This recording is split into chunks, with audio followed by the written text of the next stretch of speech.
اعوذ باللہ من الشیطان الرجیم بسم اللہ الرحمن الرحیم۔ السلام علیکم۔ ہمارے آخری نبی کا ارشاد ہے کہ سورہ قدر کو ایک بار پڑھنے کا ثواب ماہ رمضان کے روزوں کے برابر ہے۔ اس سورہ کی کثرت سے تلاوت رزق میں وسعت کا باعث بنتی ہے۔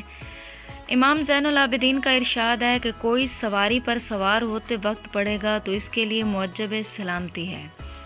اگر مقروض قرض سے خلاصی چاہتا ہے تو زیادہ سے زیادہ استغفار کرے اور اپنی زبان کو انا انزلنا کی تلاوت سے ہمیشہ معطر رکھے۔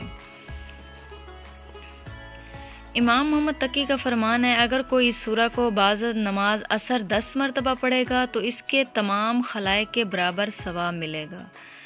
اس کے بعد امام جعفر صادق کا ارشاد ہے کہ جو شخص اپنی نمازوں میں سورۃ قدر کی تلاوت کرے گا تو اللہ تعالیٰ اس کے تمام گناہ معاف فرما دے گا۔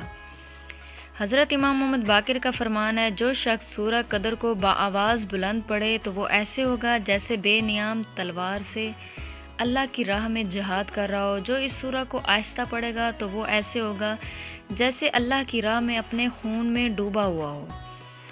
اگر کوئی جاہ و جلال کا خواہش مند ہو تو سورۃ قدر کو لکھ کر اپنے پاس رکھے، دولت اور کامرانی کے ساتھ اعزازات سے بھی نوازا جائے گا۔ رزق میں وسعت، قرض سے خلاصی، عہد میں ترقی، حفاظت جان اور مال، خوشحالی، کامرانی اور ہم نشینوں میں عزت کے واسطے مفید ہے۔ اس کے بعد سورہ قدر کو اگر شب قدر کی راتوں میں پڑھا جائے تو اس کی بہت زیادہ فضیلت آتی ہے۔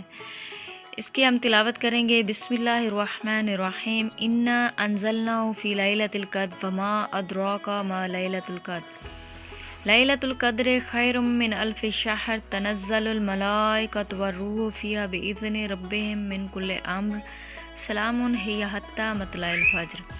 اس کا ترجمہ، ہم نے اس قرآن کو شب قدر میں نازل کیا اور تم کو کیا معلوم شب قدر کیا ہے؟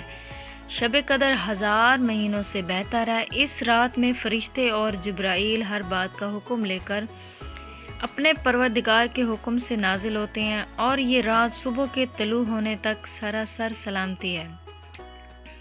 ویسے تو کافی جگہ پر بیان ہوا ہے کہ جو شخص مومن اگر گناہوں کو چھوڑ کر خدا کے راستے پر آ جاتا ہے تو اس کی ہر رات شب قدر سے بھی زیادہ افضلیت رکھتی ہے۔ اس کے بعد بعض روایت میں ملتا ہے کہ 20ویں روزے سے 30 روزے تک ہر طاق رات شب قدر کی فضیلت رکھتی ہے۔ اپنی دعاؤں میں یاد رکھیے گا۔ والسلام علیکم۔